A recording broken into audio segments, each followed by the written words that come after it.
Hello viewers, having solved section A for ICSE class 10 physics question paper released by Council for the year 2023-24, today I am going to solve section B. As I have discussed with you regarding paper analysis and marks distribution for this physics ICSE specimen paper, we have question number 4 and question number 5 from unit light in section B, 20 marks in section B from unit light. So question number 4 part 1 is again from unit light. The diagram below shows a fish in the tank and its image seen in the surface of water. Name the phenomena responsible for the formation of this image.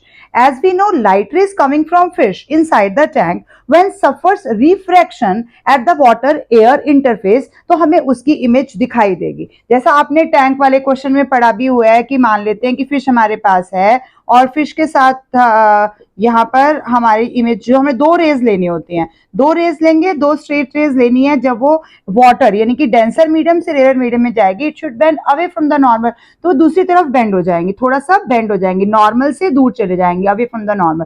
और अगर इन raise को हम थोड़ा सा पीछे की तरफ extend कर देंगे तो यहाँ पर हमें उसी फिश की इमेज दिखाई देगी. तो उसी फिश की इमेज हमें यहाँ पर दिखाई दे रही है. इट मीन्स वो हमको सरफेस के पास दिखाई देगी. यानी रियल और अपेरेंट डेप्थ का कॉन्सेप्ट आपके पास यहाँ पर यूज होगा. बट उन्होंने फिनोमिना पूछा है तो name of the phenomena is refraction.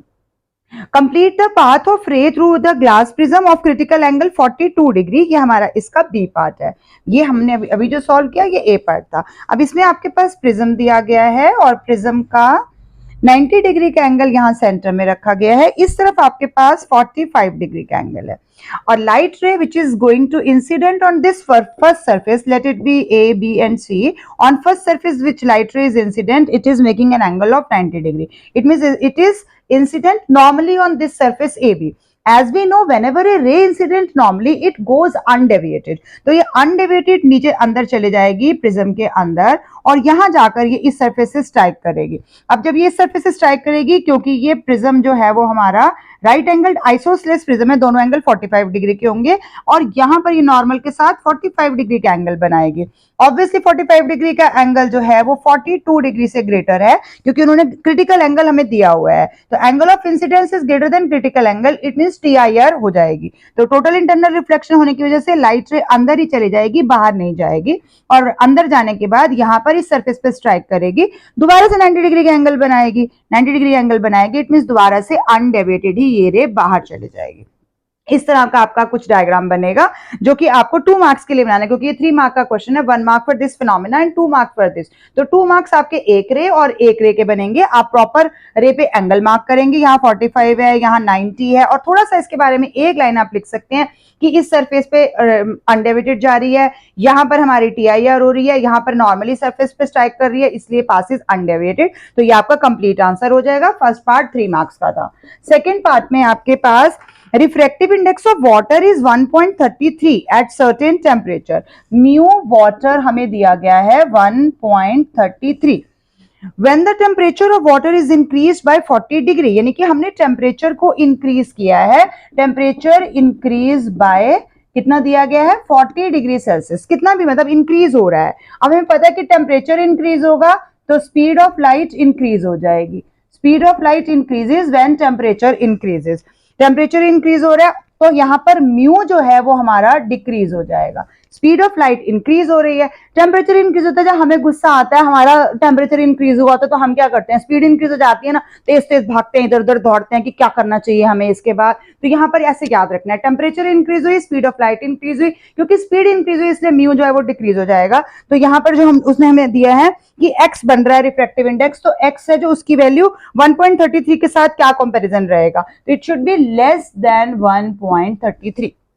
कम हो जाएगी क्योंकि वो इंक्रीज हो रहा है इसलिए ये डिक्रीज हो जाएगा. बी पार्ट बहुत ही सिंपल है जो कि बुक का ही है आपके पास. State 2 differences between normal reflection and total internal reflection. TIR और नॉर्मल रिफ्लेक्शन में क्या फर्क है. बहुत सारे पॉइंट्स है, मैं सिर्फ रीड कर देती हूँ, आपको बुक में मिल भी जाएंगे. It takes place, normal reflection के लिए पहले बता रही हूँ. Normal reflection it take place when light is incident on a polished surface. किसी भी polish surface from any medium at any angle of incidence, तो वो नॉर्मल रिफ्लेक्शन हो जाएगी. TIR कब होती है, it takes place only when light passes from a denser to a rare medium. और क्या कंडीशन होती है, angle of incidence should be greater than angle of critical angle for that pair of media.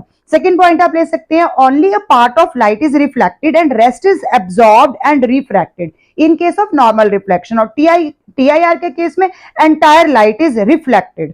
Reflection ही तो है, TIR का meaning ही वही है.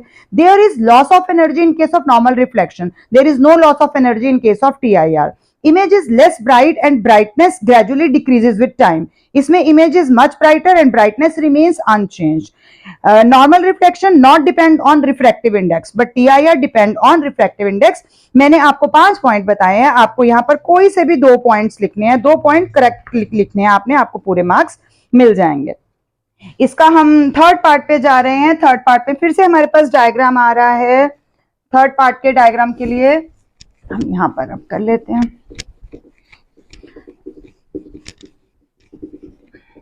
थर्ड पार्ट में भी आपके पास एक रेक्टेंगुलर ग्लास ब्लॉक दिया गया है. रेक्टेंगुलर ग्लास ब्लॉक में आपके पास रेज अंदर एंटर हो रही हैं.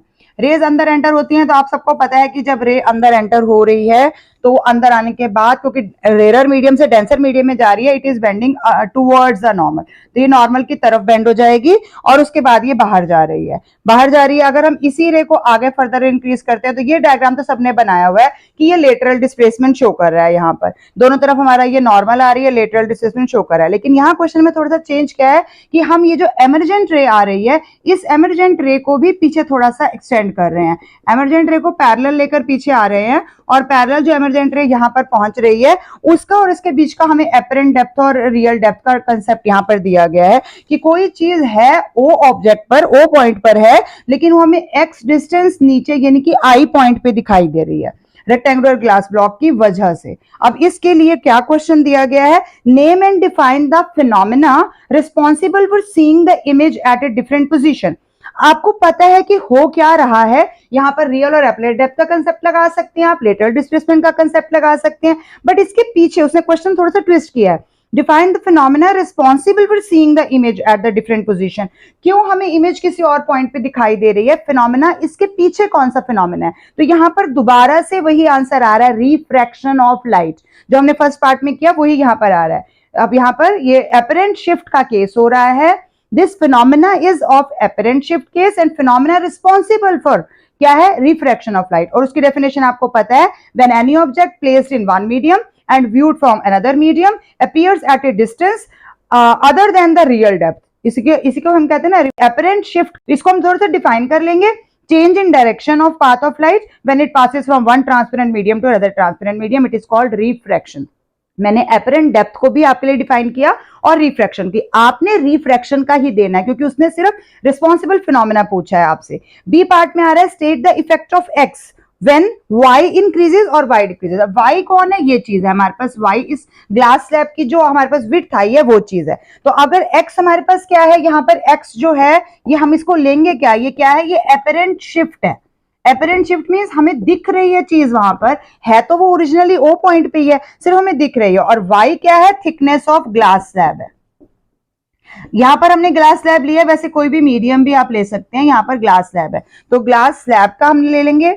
अब दोनों के बीच में क्या रिलेशन है, एक आंसर ठीक है तो दूसरा अपने आप ठीक हो जाएगा. इसका फर्स्ट पार्ट बोल रहा है state the effect on X when y increases. y increases, अब आपको पता है शिफ्ट और thickness of the medium directly proportional होते हैं. ये हमने शिफ्ट लिया, shift is directly proportional to thickness. तो अगर एक चीज बढ़ेगी तो दूसरी चीज ऑटोमेटिकली बढ़ जाएगी. तो अब फर्स्ट पार्ट पे आ रहे हैं y इंक्रीज. y इंक्रीज हो रहा है तो इट मींस हम क्या लिखेंगे, x increase. x increase when y increase. Directly proportional का मतलब तो सबको पता ही है. सेकेंड पार्ट में क्या हो जाएगा, x decrease when y decrease हो जाएगा. तो दोनों केसेस के आप इकट्ठा ही सॉल्व कर सकते हैं. ये 4 मार्कर क्वेश्चन है, इसलिए उसने एक पार्ट इंक्रीज कर दिया आपके लिए. Question 5 from unit light again, part 1 from lens formula. An object is placed at a distance of 24 centimeter in front of a convex lens. Because it is the case of convex lens and this is a given is object distance. So u is equal to minus 24 centimeter in front of the convex lens. Of focal length 8 centimeter, and in case of convex lens focal length is positive. So this is plus 8 centimeter. What is the nature of the image so formed? अब nature के लिए हम कैसे पता लगाएंगे? ये convex lens है, ये हमारे पास ऑप्टिकल सेंटर आ जाएगा, यहाँ पर फोकस है. अब फोकस है तो फोकल लेंथ हमें 8 दी गई है, तो यहाँ से यहाँ तक 8 है. अब इधर चले जाएंगे तो ये 2f हो जाएगा, यानी 8 और 8 टोटल यहाँ तक ये 16 हो जाएगा. बट हमें ऑब्जेक्ट डिस्टेंस कितना गया है? Beyond 2f. और जब कोई भी ऑब्जेक्ट बियॉन्ड 2f होता है तो उसकी इमेज हम कैसे बनाते थे कॉन्वेक्स लेंस के केस में? क्या नेचर आएगी? रियल आएगी. रियल के साथ हमेशा क्या कॉम्बिनेशन होता है? इन्वर्टेड होता है. रियल है और इन्वर्टेड है, ये हो गई इसकी नेचर. बाकी अगर हम साइज भी देखेंगे तो इसके 2f के बियॉन्ड होते तो यहाँ तक हमारी डिमिनिश्ड आती है, क्योंकि 2f पे आने के बाद ही हमारा सेम होता है और उसके बाद हमारा मैग्नीफाई होना स्टार्ट हो जाता है. तो रियल और inverted nature of the image आएगा. आप डिमिनिश्ड भी साथ में लिख सकते हैं, बट ये दोनों नेचर में जरूर लिखने हैं. बी पार्ट में calculate the distance of the image from the lens. तो बी पार्ट के लिए आप डिस्टेंस कैलकुलेट कैसे करेंगे? लेंस फॉर्मूला लगाएंगे. 1 by v minus 1 by u is equal to 1 by f. It means 1 by v is equal to 1 by f plus 1 by u. It means 1 by v की value कितनी हो जाएगी? 1 by f. f हमारे पास कितना है? 8 है, plus 1 by u means minus 24 है. LCM लेंगे 24 हो जाएगा. 8 इंटू 3 24 माइनस यहाँ पर ये 24 न्यूमरेटर में शिफ्ट हो जाएगा, तो 24 का 1 आ जाएगा, means 2 by 24. It means 1 by 12 आ जाएगा. तो v कितना आ जाएगा आपके पास? 12 सेंटीमीटर. तो v की वैल्यू आपके पास प्लस 12 सेंटीमीटर आ रही है. इट मीन्स जो इमेज है आपकी वो रियल बन रही है. यहां से भी आपकी क्लैरिफिकेशन मिल जाती है. अगर आपका प्लस का साइन है इट मीन्स इमेज रियल है, पर बी पार्ट में उसने हमसे सिर्फ इमेज डिस्टेंस पूछा है, तो इमेज डिस्टेंस इज 12 सेंटीमीटर. हमारे लिए इतना आंसर सफिशिएंट हो जाएगा. In next part, second, when sunlight passes through water droplets in the atmosphere, it get dispersed into its constituent colors, forming a rainbow. आपको पता है कि रेनबो बनता है डिस्पर्जन की वजह से. Similar phenomena is observed when white light passes through a prism. जब प्रिज्म में से जाते तब भी 7 कलर स्प्लिट हो जाते हैं और डिस्पर्जन होता है. Which color will show the maximum angle of deviation and which color will show the minimum angle of deviation? अब आपको पता ही है मैक्सिमम एंगल ऑफ डेविएशन कौन सा कलर शो करता है? वॉयलेट कलर शो करता है. जब भी हम प्रिज्म में से ऐसे अब रेज बनाते हैं तो यहाँ से ले अंदर जाती है, अंदर जाने के बाद यहीं से हम उसको 7 कलर में स्प्लिट कर देते हैं, और बाद में जो हम सबसे नीचे है वो वॉयलेट कलर होता है, सबसे ऊपर जो होता है वो रेड कलर होता है. तो रेड सबसे ऊपर होता है, वॉयलेट की डेविएशन सबसे ज्यादा होती है. तो हम क्या लिखेंगे? मैक्सिमम एंगल ऑफ डेविएशन किसका आ जाता है? वॉयलेट कलर का आ जाता है, और मिनिमम एंगल ऑफ डेविएशन किसका आएगा? रेड कलर का आ जाएगा. इसी के बी पार्ट में, if instead of sunlight a green coloured ray is pass through a glass prism. अगर हम कहते हैं कि ये सनलाइट नहीं है, ये जो रे आ रही है ये ग्रीन कलर की आ रही है. अगर मान लेते हैं कि ये ग्रीन कलर की आ रही है, तो ग्रीन कलर के केस में what will be the colour of the emergent ray? The colour of emergent ray क्या होगा? The colour of emergent ray will be green, as prism does not produce colours on its on. Prism अपने आप कोई colour produce नहीं करता, it only splits the white colour. तो white colour तो combination है 7 कलर्स का, इसीलिए वो 7 कलर में स्प्लिट कर रहा था. बट ग्रीन तो अपने आप में एक ही कलर है, तो ग्रीन थोड़ी स्प्लिट हो जाएगा. The colour present in white light, but here green colour ray passes through the prism and वो हमारी अनडिस्पर्स्ड ही रहेगी, क्योंकि उसमें तो कोई डिस्पर्जन होगी नहीं. डिस्पर्जन तो व्हाइट कलर की होती है, तो ग्रीन ही आएगा आपके आंसर में इस पार्ट के अंदर. थर्ड पार्ट आ रहा है हमारे पास, mixture of red, blue and green is pass through a convex lens as shown in the diagram below. तो आपको दिखाया गया है कि ये कॉन्वेक्स लेंस है, यहां से रे आ रही है, पैरेलल आ रही है, पैरेलल आ रही है, और यहाँ पर एक ही रे दिखाई गई है, लेकिन ये लिख दिया गया है कि ये रेड, ब्लू और ग्रीन का कॉम्बिनेशन है. रेड, ब्लू और ग्रीन ये तीनों का कॉम्बिनेशन है. अब क्वेश्चन की स्टेटमेंट थोड़ी ट्विस्ट करके दी गई है. मैं यहाँ पर आपका ध्यान लेना चाहूंगी, ध्यान से क्वेश्चन की स्टेटमेंट को सुनिए. Mixture of red, blue and green. अगर मैं इन तीनों कलर को मिक्स करती हूँ, RGB जिसको हम बोलते हैं, तो हमारे पास कौन सा कलर आता है? व्हाइट कलर आता है. तो सिर्फ हमें कंफ्यूज करने के लिए मिक्सचर दिया गया. अगर उसको वाकई में 3 कलर देने होते तो वो लिखता कि अ लाइट बीम या light beam of red, blue and green colour, 3 अलग अलग बीम आ रही हैं, नैरो बीम आ रही हैं, कोई ऐसा वर्ड होता. लेकिन यहाँ mixture of red, blue, green है, तो मैं तो इसको ऐसे ही इंटरप्रेट करूंगी कि ये व्हाइट लाइट है. White light is passed through a convex lens as shown in the diagram below. State whether the ray passes through a single point or through different point on principal axis after refraction. Refraction के बाद अब हमें rule पता है, whenever a ray is coming parallel to the principal axis, कहां से जाती है वो? It passes through focus of the lens. अब लेंस का फोकस तो एक ही पॉइंट होगा, तो लेंस के फोकस से वो होकर चले जाएगी।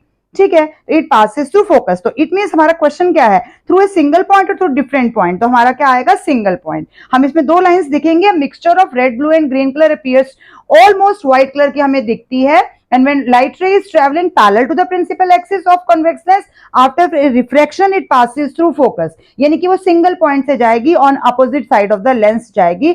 मेरी तरफ से इस क्वेश्चन की इंटरप्रिटेशन ये है। लेकिन अगर वो देता कि तीन पैरेलल या नैरो बीम आ रही हैं अलग अलग तीन कलर की, तो हमारा क्वेश्चन का आंसर थोड़ा ट्विस्ट हो जाता। तो यहां पर फिर हमें कलर्स को देखना पड़ता। यहां पर फिर हम क्या कहते हैं? लाइट विथ शॉर्टर वेवलेंथ, जिसकी कम सबसे कम वेवलेंथ होगी, will be refracted more than light with longer wavelength.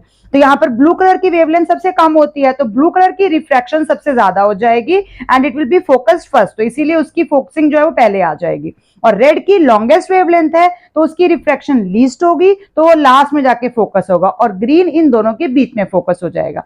तो वहां हमारे तीनों के तीन अलग अलग पॉइंट आएंगे, लेकिन तब हमारे पास तीन बीम के लिए उसने कोई ऐसे हिंट देनी चाहिए थी। यहां जब उसने मिक्सचर लिख दिया, तो आपको पता ही है कि अगर तीनों कलर मिक्स करेंगे तो व्हाइट लाइट बननी चाहिए। एटलीस्ट मेरी तरफ से इस क्वेश्चन की यही इंटरप्रिटेशन है। Now coming to B part, B में पूछा जा रहा है name the invisible radiations which can be obtained using quartz prism, state one use of these radiation. अब क्वार्ट्ज प्रिज्म हमारे पास कौन सी रेज उसमें से पास कर सकती हैं? यूवी रेडिएशंस हैं, तो ultraviolet radiations can be obtained using quartz prism, क्योंकि वो उनको एब्जॉर्ब नहीं करता, वो उनको आराम से पास करने देता है, तो कैन बी ऑब्टेन्ड। तो अल्ट्रावायलेट का आएगा। अगर क्वार्ट्ज प्रिज्म की जगह रॉक सॉल्ट प्रिज्म होता है तो हम इंफ्रारेड का लिख देते। कोई भी एक यूज हमने इन रेडिएशन का देना है, अल्ट्रावायलेट रेडिएशन का, तो फॉर स्टेरिलाइजिंग पर्पस होती है, for detecting the purity of ghee, James, egg, इनकी प्योरिटी के लिए लेते हैं, in producing vitamin D in plants के लिए, कि हम अंदर फूड जो लेते हैं प्लांट और एनिमल्स के लिए, उसमें विटामिन डी की प्रोडक्शन के लिए भी हम अल्ट्रावायलेट रेडिएशंस को यूज कर सकते हैं। आपको कोई एक यूज देना है, क्योंकि एक मार्क्स है यूज के लिए। Name one radiation having wavelength longer than the wavelength of these radiation. अब कौन सी रेडिएशन अभी हमने पढ़ी है? जो क्वार्ट्ज प्रिज्म में से जा रही है, यानी वो अल्ट्रावायलेट रेडिएशन है। तो आपने देखा होगा क्वेश्चंस इंटरलिंक्ड होते हैं, अगर आपका एक आंसर गलत होगा, आपको उसका नहीं आएगा तो आपको अगला भी नहीं आएगा। अब इससे लॉन्गर वेवलेंथ में आप कौन कौन से ले सकते हैं? आपने स्पेक्ट्रम तो याद किया हुआ है ना, तो उसके बाद कौन सी आती है वेवलेंथ लॉन्गर देन अल्ट्रावायलेट? आप इंफ्रारेड रेडिएशंस लिख सकते हो, आप विजिबल भी रेडिएशंस लिख सकते हो, क्योंकि रेडिएशंस बोला है। अगर वेव्स बोलता तो हम माइक्रोवेव्स भी लिख सकते थे, रेडियो वेव्स भी लिख सकते थे। अभी रेडिएशंस में हम इंफ्रा और विजिबल दोनों लिख सकते हैं यहाँ पे। This is our 4 marker question, third part of question number 5। यहां पर हमारे लाइट के दो क्वेश्चंस खत्म हो रहे हैं। अब इसके बाद क्वेश्चन नंबर 6 आ रहा है। Question number 6 from unit 1, force, work, power, energy and machines. So first question, Sumit and Sachin went for a trek and during the journey they visited a cottage. They suspended their bags. Basically ये सुमित और सचिन नहीं, उनके bag के बारे की इशारा कर रही हूं मैं। Suspended their bag to the two ropes hanging from P and Q on a wheel capable of rotating around O. तो O हमारा axis of rotation यहाँ पर बीच में है, XL है। Sumit suspended his bag to the rope Q and Sachin suspended his bag from the rope P. The wheel remained in equilibrium. State with a reason who is carrying a heavier bag. अब इस question में थोड़ा सा आपको सोचना पड़ेगा। Heavy bag कौन सा होगा जिसका एक्सिस ऑफ रोटेशन के साथ से जो डिस्टेंस आएगा वो मिनिमम आएगा, क्योंकि दोनों, उसने बोला कि व्हील इक्विलिब्रियम में, इट मींस वो रोटेट नहीं हो रहा है, और वो रोटेट कब नहीं होगा? तो दोनों तरफ का टॉर्क जो होगा वो इक्वल होगा, यानी कि जो एंटी क्लॉकवाइज मोमेंट आएगा और वो क्लॉकवाइज मोमेंट के इक्वल हो जाएगा। तो पहले यहाँ पर हम एंटी क्लॉकवाइज मोमेंट को कैलकुलेट कर लेते हैं। एंटी क्लॉकवाइज मोमेंट मेरे डायग्राम के हिसाब से ये इस तरफ आ रहा है, ये क्लॉकवाइज है, और इधर जा रहा है, इसलिए ये एंटी क्लॉकवाइज है। तो सुमित का जो आ रहा है वो हमारा एंटी क्लॉकवाइज मोमेंट आ रहा है, तो किस पॉइंट पे आएगा? ये क्यू पॉइंट पे आएगा। तो anti clockwise moment Q point पे हमारा कितना हो जाएगा? F1 into O R. हम Q भी ले सकते हैं, यहाँ पर R भी ले सकते हो, यहाँ पर आपका ये आ जाएगा F1 इंटू ओ आर हो जाएगा। तो ये क्या हो गया? हमने क्योंकि डिस्टेंस एक्सिस ऑफ रोटेशन यानी यहीं से लेने हैं, तो ये डिस्टेंस आपको दिखाई दे रहा है ना कि कम है। इसके अलावा अगर हम क्लॉकवाइज मोमेंट लेंगे, क्लॉकवाइज मोमेंट कितना हो जाएगा एट पॉइंट, वो किस तरफ आएगा, हमारा पी वाली साइड में आएगा, और उसकी वैल्यू कितनी आ जाएगी F2 इंटू इस तरफ का डिस्टेंस कितना बन रहा है OP, F2 इंटू OP। अब क्योंकि उसने क्वेश्चन में दिया है कि व्हील इज इन इक्विलिब्रियम, अगर व्हील इक्विलिब्रियम में है तो it means anti clockwise moment is equal to clockwise moment. तो हम यहाँ पर इसको शॉर्ट में लिख सकते हैं कि एंटी क्लॉकवाइज मोमेंट की जो वैल्यू आ रही है वो क्लॉकवाइज मोमेंट के इक्वल है। It means is equal to clockwise moment. अब कितनी कितनी वैल्यू आई है दोनों की, इसका मतलब F1 इंटू एंटी क्लॉकवाइज वाली साइड में हमारा F1 इंटू OR है और उस तरफ F2 इंटू OP है। अब हमें ये पता है दोनों में से F1 और F2 में से ये फोर्स मैंने इस तरफ लिए हैं, ये वाला F1 है और ये वाला हमने F2 यहाँ पर लिखा है मैंने नीचे, ये F2 है। लेकिन OR और OP तो हमें पता है ना कौन छोटा है कौन बड़ा है, OR छोटा है और OP बड़ा है। तो OR छोटा है तो इसका मतलब उसके साथ जो फोर्स है वही बड़ा होना चाहिए ना। इट मींस हम क्या कहेंगे F1 is greater than F2, क्योंकि हमें पता है कि OR जो है वो लेस देन OP है। बस इतना सा रीजन आपको देना है, तो इसीलिए F1 हैवी होगा। F1 हैवी होने का मतलब फर्स्ट पार्ट का आंसर क्या हो जाएगा, किसका बैग है ये, इस तरफ कौन सा है, सुमित का बैग है, तो सुमित्स बैग इज हैवियर। बस इतना सा आंसर एट क्यू, क्यू भी लिख दो आप, एट क्यू इज हैवियर। अब सेकंड पार्ट के लिए हमारे पास क्या पूछा है उसने, based on the principle of moment write a balanced relation, mathematical relation that can be used to determine the weight W, जो कि वेट W यहाँ पर सचिन के बैग का है, given that the weight of Sumit bag जो है वो 18 kgf का हमारे पास दिया हुआ है।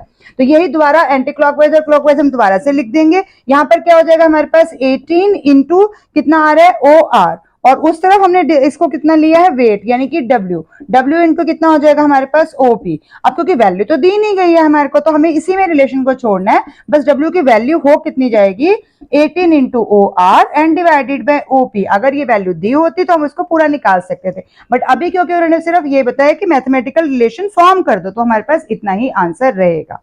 ठीक है, तो ये आपका क्वेश्चन हो गया फर्स्ट पार्ट का। सुमित का बैग हैवी है जो क्यू पॉइंट पे है, इस तरह वाली साइड में है, क्योंकि तभी तो उसका डिस्टेंस के हिसाब से आपने अंदाजा लगाना है, और दूसरा आपको रिलेशन देना था यहाँ पर।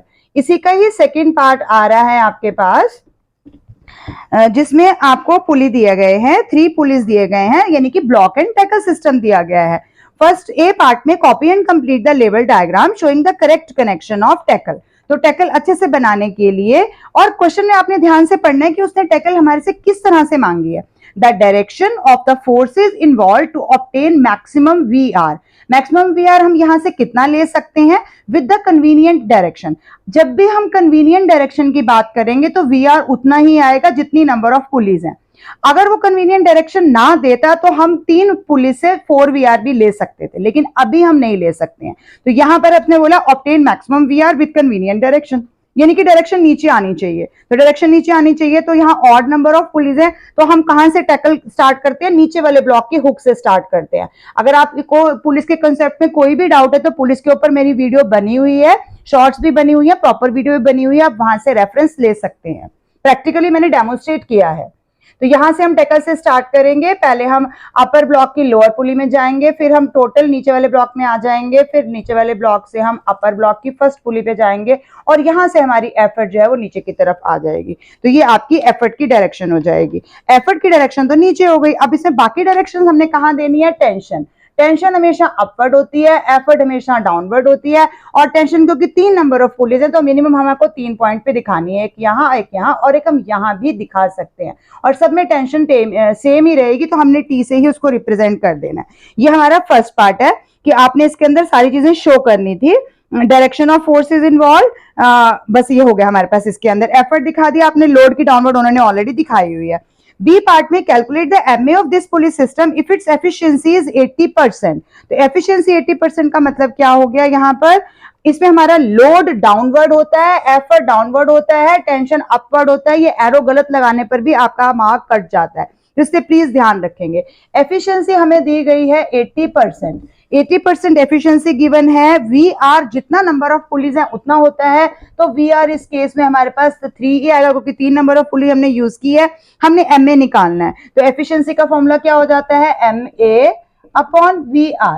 इनकेस मुझे एमए निकालना है तो एमए का फॉर्मूला क्या हो जाएगा, एफिशिएंसी इनटू वीआर। एफिशिएंसी कितनी है 80/100 और वीआर हमारे पास आया है 3, यानी कि 240/100, जीरो कैंसिल हो जाएगा, 2.4 आ जाएगा। अपने आंसर को हमेशा क्रॉस चेक जरूर करना है कि एमए वीआर से बड़ा नहीं हो सकता, एमए वीआर से कम है, 3 से लेस है ना 2.4, तो हमारा आंसर ठीक है और इसमें कोई यूनिट हमने नहीं देना है, एमए और वीआर का कोई यूनिट नहीं होता। Third part from the topic law of conservation of energy. Figure below shows a simple pendulum of mass 200 ग्राम। तो यहाँ पर हमें इसका मास गिवन है और मास 200 ग्राम है, तो ग्राम में हमने ले लेना होता, तो 200 को हम नीचे 30 से डिवाइड करेंगे तो ये केजी में कन्वर्ट हो जाएगा, यानी कितना हो जाएगा 0.2 केजी, ये मास हमारे पास आ जाएगा। It is displaced from its mean position A, mean position A से हमने इसको डिस्प्लेस किया, ये मीन पोजीशन ए है, से लेकर इसको हम बी पॉइंट तक लेकर जाएंगे। मीन पोजीशन से एक्सट्रीम पोजीशन ए हमने लेकर इसको ऐसे डिस्प्लेस कर दिया।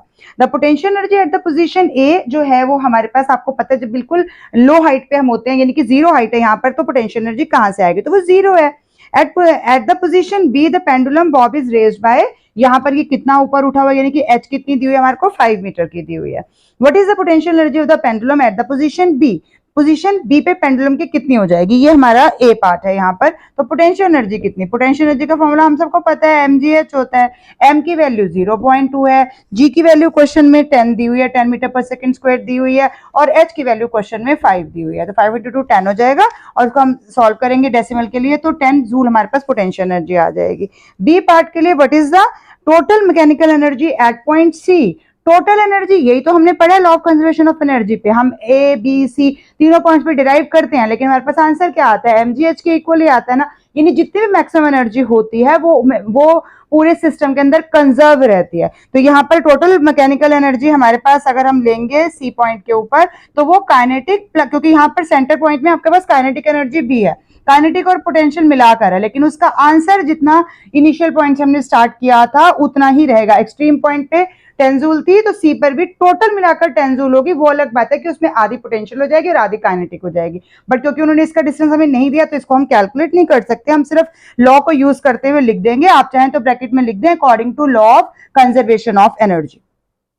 थर्ड पार्ट में what is the speed of bob at position A, कितनी हो जाएगी, कितनी इम्पार्ट करेगा, ये कहां से स्पीड कहां से आई है, हाइट की वजह से, यानी पोटेंशियल एनर्जी की वजह से आई है। तो इट मींस जितनी पोटेंशियल एनर्जी है उसी के हिसाब से हमारे पास काइनेटिक एनर्जी होगी। अब पोटेंशियल एनर्जी का फॉर्मूला क्या होता है, mgh, काइनेटिक एनर्जी का क्या होता है, हाफ mv², यहाँ से mm कैंसिल हो जाएंगे, तो v² का फॉर्मूला क्या बन जाएगा, v² यहीं रहेगा, 2 यहाँ आ जाएगा, 2gh, तो 2 है, g की वैल्यू 10 है, h की वैल्यू 5 है, यानी कि 100 आ जाएगा v² की वैल्यू। तो इसका मतलब वेलोसिटी कितनी हो जाएगी, 100 का अंडर रूट यानी कि 10 हो जाएगी, और वेलोसिटी का ऐसा यूनिट क्या होता है 10 मीटर पर सेकेंड, तो हमारे पास स्पीड आ जाएगी बॉब की 10 मीटर पर सेकेंड।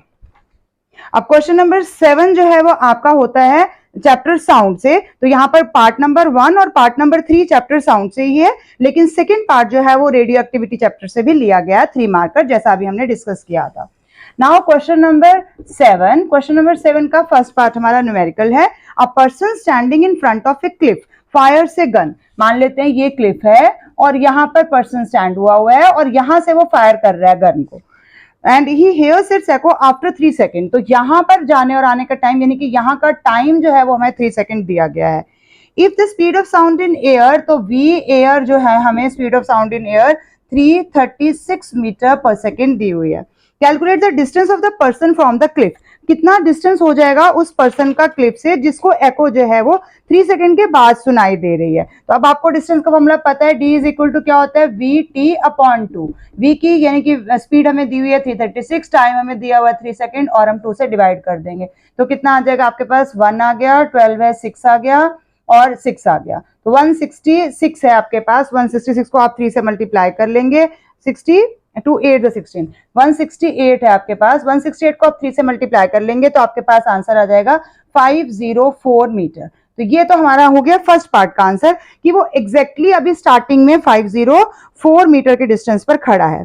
खत्म नहीं हुआ क्वेश्चन। बी पार्ट में है, after moving a certain distance from the Cliff, अब वो चला है, किधर चला है, क्लिफ की तरफ या क्लिफ से दूर, कैसे पता लगाएंगे, अगले स्टेटमेंट को रीड करेंगे। He fires the gun again and this time the echo is heard 1.5 second. अगर क्वेश्चन यहीं तक होता तो हमें अंदाजा लग जाता कि यहाँ 3 सेकेंड और 1.5 सेकेंड यानी कि वो क्लिफ की तरफ गया है, लेकिन अभी क्या कहा है 1.5 second later than the first, यानी कि टोटल टाइम उसका बढ़ गया, इस टाइम से बढ़ गया। इट मीन्स कि वो क्लिप से दूर गया है और उसका टोटल टाइम अब ये 3 तो था ही सही, इसमें 1.5 यहाँ की तरफ प्लस ऐड हो गया है।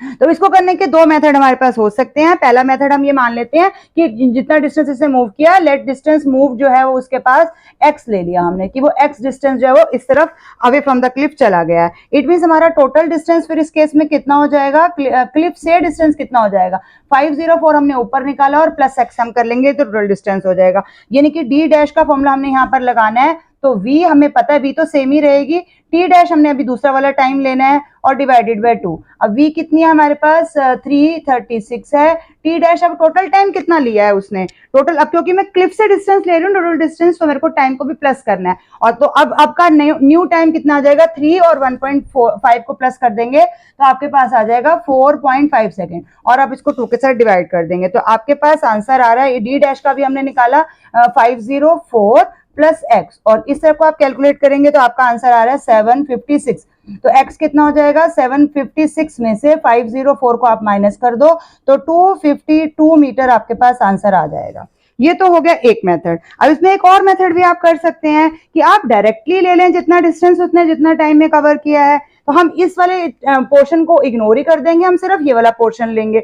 इस वाले पोर्शन को लेंगे तो हमारे पास डायरेक्टली क्या निकल जाएगा, यहाँ पर हमने निकालना तो वही चीज है, डिस्टेंस ही निकालना है, तो नया डिस्टेंस मूव कितना हो जाएगा, इस केस में कितना हो जाएगा, v तो 336 ही रहेगा, फॉर्मूला भी वही रहेगा 336 है, टाइम अब कितना ले रहा है वो 1.5 ले रहा है और डिवाइडेड बाय 2 कर दें।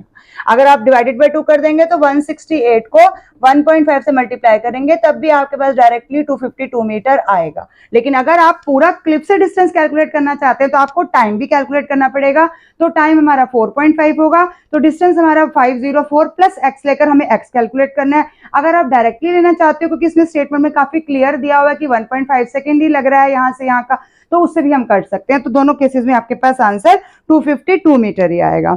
नेक्स्ट पार्ट जो है वो रेडियो एक्टिविटी चैप्टर से है। रेडियो एक्टिव न्यूक्लियस है, emits an alpha particle followed by 2 beta particle to form nucleus Y. तो यहाँ पर हमारे पास x है और उसके बाद वो एमिट करके y बना रहा है। ये हमारा क्वेश्चन नंबर 7 है, सिर्फ इसमें स्टेटमेंट है, कुछ तो ज्यादा नहीं है, तो हम कर सकते हैं इसी पे।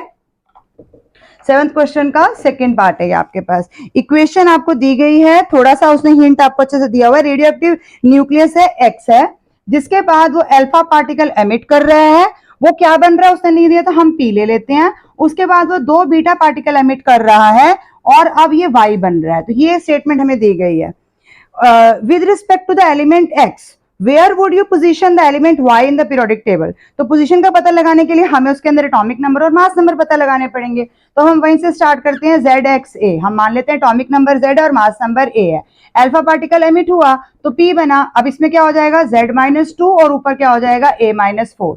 उसके बाद 2 बीटा पार्टिकल एमिट हुए हैं यानी y बना। अब बीटा पार्टिकल एमिट होते हैं तो एटॉमिक नंबर में एक इंक्रीज होता है, यहाँ 2 हुए हैं तो 2 इंक्रीज होगा, तो Z-2 होगा और +2 भी हो जाएगा, और मास नंबर हमारे पास A-4 ही रहेगा। इट मींस यहाँ पर हमारे पास एटॉमिक नंबर जो है वो ये क्या हो जाएगा इज इक्वल टू Z ही रह गया, यानी जो y एलिमेंट बन रहा है उसका एटॉमिक नंबर Z ही आ गया और मास नंबर A-4 आ गया। अब आप बताइए कि क्या कहते हैं ऐसे एलिमेंट को जिनका एटॉमिक नंबर सेम होता है लेकिन मास नंबर अलग अलग होता है, और उनको पीरियोडिक टेबल में हम कहाँ रखते हैं, पीरियोडिक टेबल में, क्योंकि हम एटॉमिक नंबर को ही ध्यान में रखते हुए रखते हैं, तो पीरियोडिक टेबल में x की भी वही पोजीशन होगी जो y की पोजीशन होगी, यानी कि same position in the periodic table. हम इतना सा आंसर लिखेंगे यहाँ पर, रिमेन सेम। पीरियोडिक टेबल में पोजीशन साथ में आप हिंट दे सकते हैं उसको, because it depends on the atomic number, और एटॉमिक नंबर दोनों ही केसेस में Z आ रहा है। हम x के लिए भी ZA ले रहे हैं, इसके लिए भी Z ले रहे हैं, लेकिन बस इनका मास नंबर अलग है, लेकिन पोजीशन तो सेम ही रहेगी पीरियोडिक टेबल में। और सेकंड पार्ट में इसने पूछा है what is the general name of the element x and y। General name in दोनों का क्या हो जाएगा, atomic number same mass number अलग, यानी ये क्या है आइसोटोप्स हैं। आपकी बुक में जो आइसोटोप, आइसोबार, आइसोटोन ये आप पढ़ते हो वो इन्हीं के आंसर के लिए आपको पढ़ाया जाता है, इनका आंसर आप ध्यान से दे पाए, तो यहाँ पर सिंपल है आइसोटोप्स कहेंगे हम इनको। सी पार्ट में पूछ रहा है if the atomic number of y 80 है, सी पार्ट के लिए y का एटॉमिक नंबर 80 है, दिया है उसने क्वेश्चन में। Then what is the atomic number of X, तो एक्स का एटॉमिक नंबर कितना हो जाएगा, अभी तो हमने कैलकुलेट ही किया था atomic number. If atomic number of X Y is 80 then X is also 80, तो एटॉमिक नंबर हम लिख देंगे atomic number z is equal to 80, यहाँ पर इतना सही आएगा। थर्ड पार्ट आ गया हमारा शॉर्ट क्वेश्चन। जब भी साउंड का चैप्टर से क्वेश्चन आता है तो रेजोनेंस को टच करना ही पड़ता है। रेजोनेंस का किस टाइप का क्वेश्चन वो ट्विस्ट करेगा ये बात अलग है, पर हर साल पेपर में रेजोनेंस से क्वेश्चन जरूर आता है। इस बार स्पेशल पेपर में काफी सिंपल है। A boy tunes a radio channel to a radio station 93.5 megahertz हम सुनते हैं। Name and define the scientific wave phenomena involved in tuning the radio channel. कौन सा फिनोमेना है इसके पीछे, सबको पता है ये फिनोमेना रेजोनेंस है, बस उसकी डेफिनेशन आपने प्रॉपर देनी है। डेफिनेशन में कुछ कीवर्ड्स हैं, आप रेजोनेंस याद करते हुए भी डेफिनेशन में कुछ वहां पर कीवर्ड छोड़ दोगे तो आपका पूरा मार्क कट जाएगा। जैसे it is a special case of forced vibration when the frequency of the externally applied force, जो हमने बाहर से लगाया on a body, is equal to its natural frequency, then the body readily begins to vibrate with an increased amplitude। ये increased amplitude word आप ignore कर देते हो, आप सीधा लिखते हो फ्रीक्वेंसी इक्वल टू फ्रीक्वेंसी, बन गई नेचुरल फ्रीक्वेंसी, रेजोनेंस हो गई नहीं। उसके बाद इंपैक्ट क्या हुआ, उसकी एम्पलीट्यूड इंक्रीज हो गई, विद इन इंक्रीज एम्पलीट्यूड, ये रेजोनेंस में जरूर आना चाहिए डेफिनेशन में, ये हम एक कीवर्ड की तरह कंसिडर करते हैं। बी पार्ट में पूछा जा रहा है name the important characteristic of sound that is affected during this phenomena. कौन सा कैरेक्टरिस्टिक है साउंड का, साउंड के तीन कैरेक्टरिस्टिक पढ़े हुए हैं हमने। अभी हमने क्या बोला कि उसकी एम्पलीट्यूड इंक्रीज हो रही है, तो एम्पलीट्यूड पे कौन से कैरेक्टरिस्टिक डिपेंड करती है, लाउडनेस। तो हम क्या कहेंगे किस पर इफेक्ट आएगा, लाउडनेस पर इफेक्ट आएगा, क्योंकि एम्पलीट्यूड अगर इफेक्ट हो रहा है तो लाउडनेस इफेक्टेड होगी। सी पार्ट में कन्वर्ट 93.5 मेगाहर्ट्ज को ऐसा यूनिट में लेना है, तो 93.5 मेगा है, मेगा का मतलब ही क्या होता है 10⁻6 हर्ट्ज, बस ये हर्ट्ज ही हमारा फ्रीक्वेंसी का ऐसा यूनिट होता है, बस हमने 10⁻6 साथ में मल्टीप्लाई कर देना है। ये हमारा थर्ड पार्ट था 4 मार्क्स के लिए। इन question number 8 which is from chapter electricity, Purvi's friend Tim wants to connect a fuse to his oven. He wants to control the oven from two different locations. Shown below is his circuit diagram. A part, which one of the two, A और B, should be a live wire? A और B दोनों में से कौन सा है जो live wire होना चाहिए। अब लाइव वायर कौन सा होता है, जहां से करंट सर्किट में एंटर होता है, तो एंटर कहां से हो रहा है, ए वायर से, क्योंकि ए ही है जो अवन की कॉइल के साथ यहाँ पर कनेक्टेड है। तो हम क्या लिखेंगे ए पार्ट के लिए, it should B A is live wire, क्योंकि वो हमारे पास अवन कॉइल के साथ डायरेक्टली कनेक्टेड है, as it is connected to the oven coil and current is entering the circuit through live wire। हमेशा करंट में एंटर होता है लाइव वायर के थ्रू करंट, और जाता है न्यूट्रल वायर के through. In the event of an overload will the fuse serve its purpose. क्या यहाँ पर फ्यूज इसका पर्पस सॉल्व कर पाएगा, तो हमारा सीधा सीधा आंसर होगा नो, सर्टेनली नॉट, नहीं कर पाएगा, क्योंकि फ्यूज कहाँ पर लगा है, fuse will not serve its purpose as it is connected to the earth wire. ये अर्थ है, अर्थ के साथ फ्यूज लगा दिया गया है, तो वो काम ही नहीं करेगा अपना। It should be connected always to the live wire. क्यों होना चाहिए, क्योंकि वो सर्किट की सेफ्टी तभी कर पाएगा जब लाइव वायर जहां से करंट आ रहा है वो करंट को प्रिवेंट कर पाएगा आगे जाने से, इसीलिए वो हमारे सर्किट को डैमेज से बचा पाएगा, लेकिन यहाँ पर ये पर्पस सॉल्व नहीं कर पाएगा। आप सीधा से लिखेंगे because fuse is connected in the earth wire. C part में है what is the meaning of the statement that the bulb is rated 600 watt. अरे बाप रे, बहुत ज्यादा पावर का बल्ब लगा दिया गया है, 220 वोल्ट, 220 वोल्ट पे 600 वॉट का बल्ब हमने यहाँ पर जलाना है।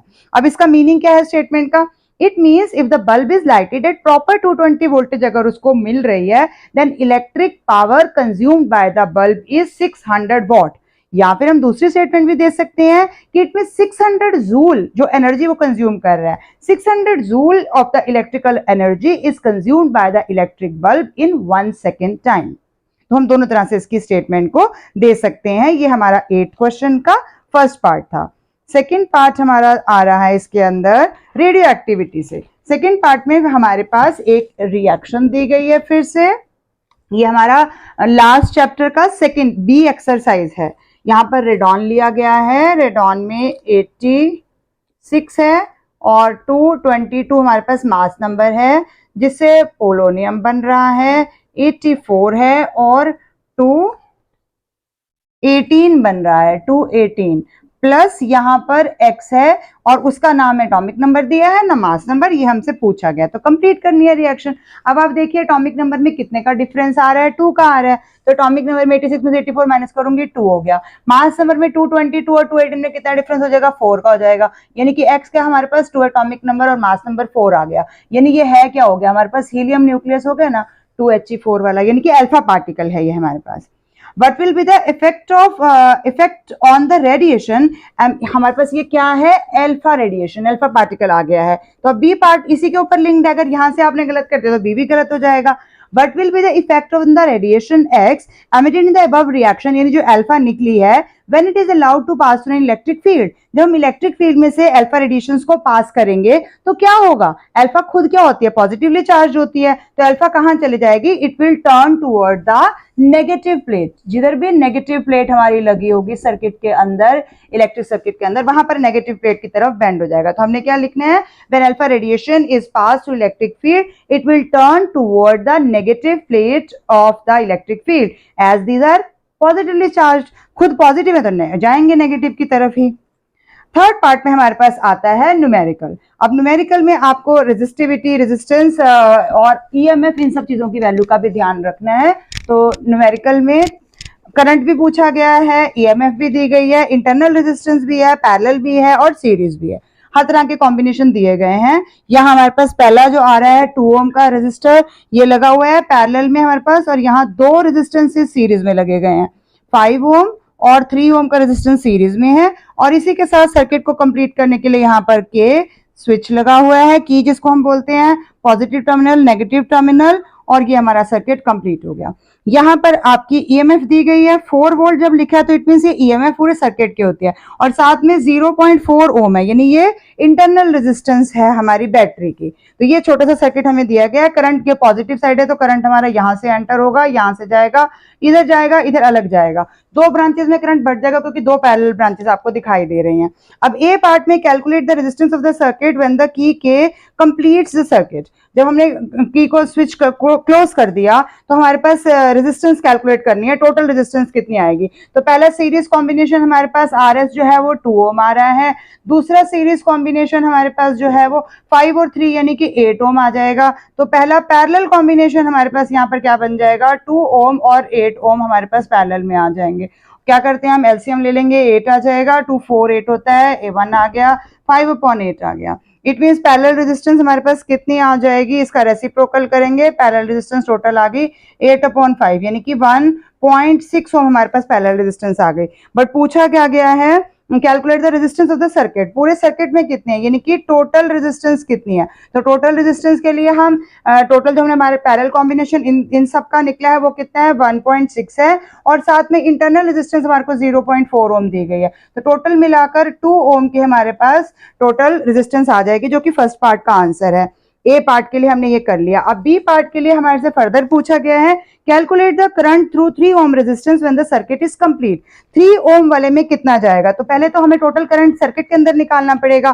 तो टोटल करंट यानी कि आई सर्किट के अंदर टोटल आ कितना रहा है, आई इज इक्वल टू क्या हो जाता है, आपको फॉर्मूला पता है, EMF upon R plus R. तो ईएमएफ हमारे पास सर्किट में कितनी दी हुई है, 4 वोल्ट की दी गई है, और रेजिस्टेंस आर प्लस आर अभी हमने टोटल कराई है, ये 2 है हमारे पास, तो कितना आ गया 2, और ये करंट है तो एम्पियर, यानी कि टोटल जो यहाँ से करंट आ रहा है ये 2 एम्पियर है जो सर्किट में जा रहा है। यहाँ पर एक ब्रांच आ जाएगी, यहाँ पर दूसरी ब्रांच आ जाएगी। करंट थ्रू 3 ओम रेजिस्टेंस पूछा गया, और ये दोनों आपस में क्या है, सीरीज में है। तो सीरीज में तो करंट सेम रहता है, चाहे हम 5 में निकालें चाहे 3 में निकालें, लेकिन करना क्या होता है कि हमें यहाँ पर इसको नहीं कैलकुलेट करना, हमने करंट इसमें कैलकुलेट करना है, तो हमें इसका पता चल जाएगा कि कितना आ रहा है। तो हम मान लेते हैं ये I1 करंट आ रहा है जो हमारा 3 ओम वाले में जा रहा है। तो I1 को कैलकुलेट करने के लिए हमारे पास फॉर्मूला क्या आ जाता है, I लेते हैं हम, दूसरा वाला R2 लेते हैं, और नीचे टोटल R1 प्लस R2 लेते हैं। यहाँ पर मैंने R1 R2 नाम नहीं दिया, आपको फॉर्मूला बता रही हूँ। करंट कितना है, 2 एम्पियर है। R2 मीन जिसमें पूछा गया है उस रेजिस्टेंस को नहीं लेना, दूसरे को लेना है। 3 में पूछा गया है तो 2 वाले को लेंगे, तो 2 ऊपर ले लिया हमने, और नीचे R1 प्लस R2, यानी कि टोटल रेजिस्टेंस सर्किट में कितनी आ रही है, टोटल कितनी आ रही है, हमारे पास यहाँ देखिए आप ध्यान से 5 + 3 8 है और ये 2 है, यानी कि 10 ओम की आ रही है हमारे पास टोटल। तो कितना हो जाएगा 4/10, यानी कि 0.4 एम्पियर का करंट हमारा 3 ओम के रेजिस्टर में जा रहा है। इसको क्रॉस चेक करने के लिए आप I2 को भी कैलकुलेट कर सकते हैं। जब आप I2 को कैलकुलेट करेंगे, टोटल करंट आपके पास 2 ही है, उस समय आप 2 वाले में नहीं कैलकुलेट करेंगे, इस वाले ब्रांच में कैलकुलेट करेंगे। तो यहाँ 5 + 3 कितना हो गया 8 और टोटल आपके पास 10 ही है, तो कितना आ गया 16/10 यानी कि 1.6। तो यहाँ से आप क्रॉस चेक कर सकते हो कि 1.6 और 4 एम्पियर मिलकर आपको दोबारा से 2 एम्पियर बन गया। बट हमारा क्वेश्चन यहीं तक है क्योंकि उसने सिर्फ हमारे से 3 ओम वाले में पूछा, तो आपका आंसर 0.4 एम्पियर आएगा। ये मैंने सिर्फ आपको चेक कराने के लिए करवाया है, नहीं तो इसको आपको करना नहीं है, अपने लिए आप कर सकते हैं इसको। ये 4 मार्कर क्वेश्चन है, दोनों पार्ट्स जो है आपने अच्छे से ध्यान से पढ़ने हैं, फिर आपने सॉल्व करना है। Question number 9 from chapter Calorimetry. Part 1. What mass of ice at 0 degrees Celsius added to 2.1 kg water will cool it down from water का temperature 75 डिग्री से 25 डिग्री आ जाना चाहिए। स्पेसिफिक हीट कैपेसिटी वाटर की भी दी गई है और स्पेसिफिक लेटेंट हीट आइस की भी दी गई है। तो अब हमने आइस का मास निकालना है, जो कि हमें निकालना हमें पता नहीं है। तो दो चीजें जो हमें दी है उनके दोनों का हम लिख लेंगे, एक तरफ वाटर है, एक तरफ आइस है। वाटर के केस में हमारे पास मास कितना दिया गया है क्वेश्चन में 2.1 और ऑलरेडी केजी में ही दिया गया है। तो केजी में है तो हमें ये देखना है कि जो इन्होंने हमारे को values the specific heat capacity की दी है वो जूल पर ग्राम है। तो अगर वो ग्राम में तो हमें इसको ग्राम में कन्वर्ट करना पड़ेगा। तो कितना हो जाएगा 2100 ग्राम हमारे पास मास आ जाएगा। इसके अलावा चेंज इन टेम्परेचर वाटर का कितना दिया गया हमें 75 से 25, यानी कि 75 - 25 यानी कि 50 डिग्री सेल्सियस हो जाएगा। सी हमें वाटर के केस में कितनी वो तो पता ही है आपको 4.2 जूल पर ग्राम डिग्री सेल्सियस। तो ये हमारे पास आ जाएगा। अब specific latent heat of ice, हमें आइस के केस में मास हमें वैसे ही निकालना है जिसको हम m डैश ले लेते हैं या m आइस लिख लें आप नीचे, और लेटेंट हीट हमें आइस का दिया गया है वो भी आपको पता ही है 336 होता है जूल पर ग्राम। तो ये हमारे पास वैल्यूज गिवन है, ऑलरेडी गिवन है। अब हमने बस मास निकालना है आइस का। तो according to principle of calorimetry यहाँ पर आपने लगाना है जिसके हिसाब से heat lost by hot body is equal to heat gained by cold body होता है। मैंने इसके ऊपर कैलोरीमेट्री की सारे टॉपिक्स एक्सप्लेन किए हुए हैं, वीडियो बनाई हुई है, न्यूमेरिकल्स भी किए हुए हैं, थ्योरी भी एक्सप्लेन की हुई है। आप प्रीवियस वीडियो में जाकर इनको सर्च कर सकते हैं, देख सकते हैं। फिर भी कोई डाउट रहेगा तो आप कमेंट सेक्शन में पूछ भी सकते हैं। तो यहाँ पर कौन लॉस कर रहा है, heat lost by hot body कौन है, यहाँ पर वाटर है। Heat lost by water is equal to heat gained by कौन लेगा, बाय आइस, आइस ले लेगा। अब वाटर कितनी दे रहा है mc डेल्टा टी, m हमने कितना निकाला उसका 2100 क्योंकि ग्राम में ले लिया, c कितना है ग्राम में है इसीलिए हमने इसको लिया 4.2, और चेंज इन टेम्परेचर कितना आया 50 डिग्री सेल्सियस आ गया। अब heat gained bye ice, ice कितनी ले रही है, टेम्परेचर तो हमें 75 से 25 लाना है, लेकिन आपको याद है ये ग्राफ मैंने आपके साथ डिस्कस करा था कि पहले अगर हमारे पास इतना है फिर आगे जाएगा, फिर इतना रहेगा, फिर आगे जाएगा। अगर माइनस में टेम्परेचर होता है या माइनस में नहीं है, जीरो में है, तो जीरो से पहले एक स्टेगनेंट रहता है जहां पर हम ml का फॉर्मूला लगाते हैं। तो यहाँ पर हमारा पहला फॉर्मूला लगेगा ml का और फिर लगेगा mc डेल्टा टी का, क्योंकि हमने आइस का मास निकाला नहीं है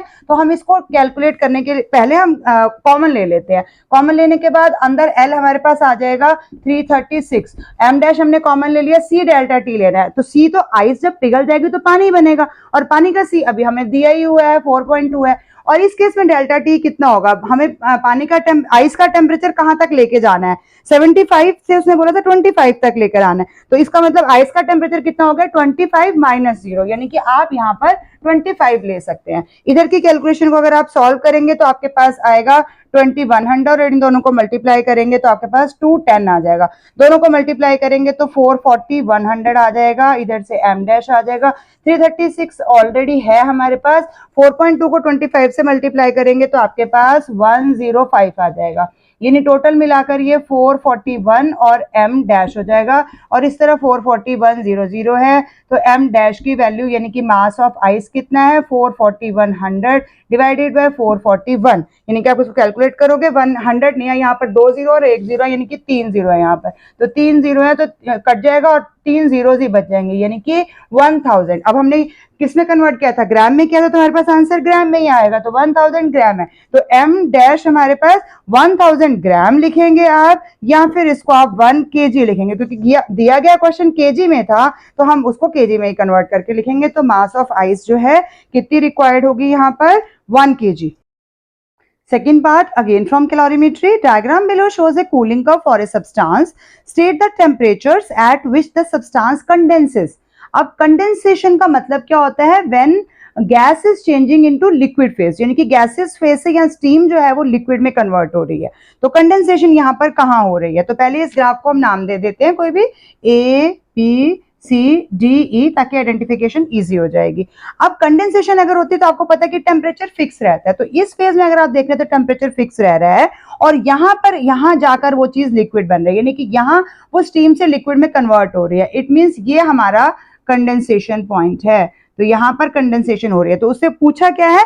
state the temperature at which substance condenses. तो ए पार्ट में आपको सिर्फ टेम्परेचर देना है और वो कांस्टेंट टेम्परेचर जिस पर कंडेंसेशन हो रही है या ये सब्सटेंस कंडेंस हो रहा है उसका आंसर है 150 डिग्री सेल्सियस। हमारा वाई एक्सिस पे टेम्परेचर लिया गया है। In second part, the temperature range in which the substance is in liquid state. तो अभी हमने क्या देखा कि कंडेंसेशन है, कंडेंसेशन मींस गैसियस फॉर्म से लिक्विड फॉर्म में आया। अगर यहाँ पर लिक्विड फॉर्म में, इट मींस ये पूरी बीसी फेज में लिक्विड फॉर्म में ही है, तो इट मींस यहाँ जो लिक्विड फेज है वो इतनी है। बट क्वेश्चन क्या पूछ रहा है? Temperature range. Temperature range means उसकी मिनिमम भी होगी, लोअर भी होगी और अपर भी होगी। तो इट मींस कहाँ से कहाँ तक रह रहा है? बी पार्ट में हम लिखेंगे 60 डिग्री टू 150 डिग्री सेल्सियस जो है वो हमारा उसमें लिक्विड रह रहा है। उसके बाद फिर ये इस फेज में आकर ये फ्रीज हो जाएगा और इसमें ये सॉलिड बन जाएगा, सॉलिड फेज में रहेगा। अगर ये ग्राफ हम सही इंटरप्रेट कर रहे हैं, क्योंकि कूलिंग कर्व है ये। सी पार्ट के लिए, why do you prefer ice to ice cold water for cooling a drink. तो ये तो स्टेट बुक का ही क्वेश्चन है, क्योंकि 1 gram of ice at 0 degree Celsius takes 336 joules of heat energy from the drink to melt into water at 0 degree Celsius. तो पहले वो ice melt होगी, इट मीन्स उतना हमारा एक्स्ट्रा एनर्जी जो है वो ड्रिंक से छीन ली जाएगी, ले ली जाएगी। तो it means drink liberates an additional 336 joule of energy to 1 gram ice at 0 degree Celsius to 1 gram ice cold water. अगर हम उतना आइस कोल्ड वाटर लेंगे, चाहे वो 0 पे भी होगा, लेकिन वो एडिशनल 336 जो बर्फ ने खुद पानी बनने के लिए ली है वो तो नहीं लेगा ना वो। तो यहाँ पर हमारा कीवर्ड क्या आएगा? Due to high specific latent heat of fusion of ice. ये पूरा कीवर्ड आना चाहिए, high specific latent heat of fusion of ice. इसी का आपको 1 मार्क मिल जाता है अगर आप ये कीवर्ड ठीक लिखते हैं तो। थर्ड पार्ट में, a magnet is released, enter हो रही है along the axis of a copper coil as shown in the figure। यहां से मैग्नेट एंटर हो रही है और यहां से नीचे से मैग्नेट लीव हो रही है, कॉइल को छोड़ के जा रही है। ए पार्ट में, state the polarity at the top end of the coil when the magnet leaves the coil. तो पहले हम देखते हैं कि मैग्नेट इसके अंदर एंटर हो रही है। जब अंदर एंटर हो रही है तो ये साउथ पोल है, साउथ पोल इसके अंदर एंटर होगा मीन्स पास आ रहा है, तो ये अपने आप को साउथ पोल बना लेगा कि पास मत आओ। लेकिन अभी हमसे यहाँ ये नहीं पूछा गया, ये पूछा गया जब ये जा रही है। जब ये लीव करेगी तो इसी को ऐसे जाएगी। जब नॉर्थ पोल इससे दूर जाएगा तो ये वाला पोल अपने आप को क्या बना लेगा, ये वाला कॉइल का पॉइंट अपने आप को क्या बना लेगा कि नॉर्थ पोल इससे दूर ना जाए, और नॉर्थ पोल दूर ना जाए इसलिए ये क्या बनाएगा, अपने आप को साउथ पोल बनाएगा। इट मींस इस एंड पे पोलैरिटी जो है वो साउथ की आ जाएगी। लेकिन हमसे पूछा क्या गया, polarity at the top end of the coil, यानी यहाँ पर क्या बनेगी, तो यहाँ पर पोलैरिटी जो आ जाएगी ये हो जाएगी हमारे पास नॉर्थ पोलैरिटी, यानी कि नॉर्थ, यानी ये अपने आप को नॉर्थ पोल बना लेगा। अब बी पार्ट में आ रहे हैं, the direction of current is from A to B when magnet enters the coil. जब ये ऊपर गई है तो ए टू बी जा रहा है, यहाँ पर साउथ पोल जब ये अंदर एंटर होगा तो ए टू बी इस डायरेक्शन में करंट एंटर हो रहा है, जा रहा है।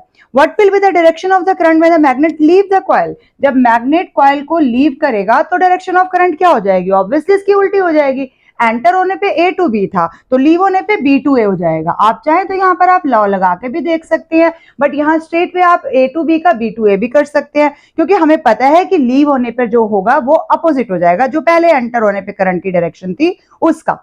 सी पार्ट में, name the law which can be used to determine the direction of the induced current in the coil. तो आपको मैंने डायरेक्शन के लिए बहुत सारी वीडियोस दी हुई हैं। डायरेक्शंस निकालने के लिए आपके पास जितने भी लॉ हैं सब पे अलग अलग वीडियो भी है, इकट्ठी वीडियो भी है।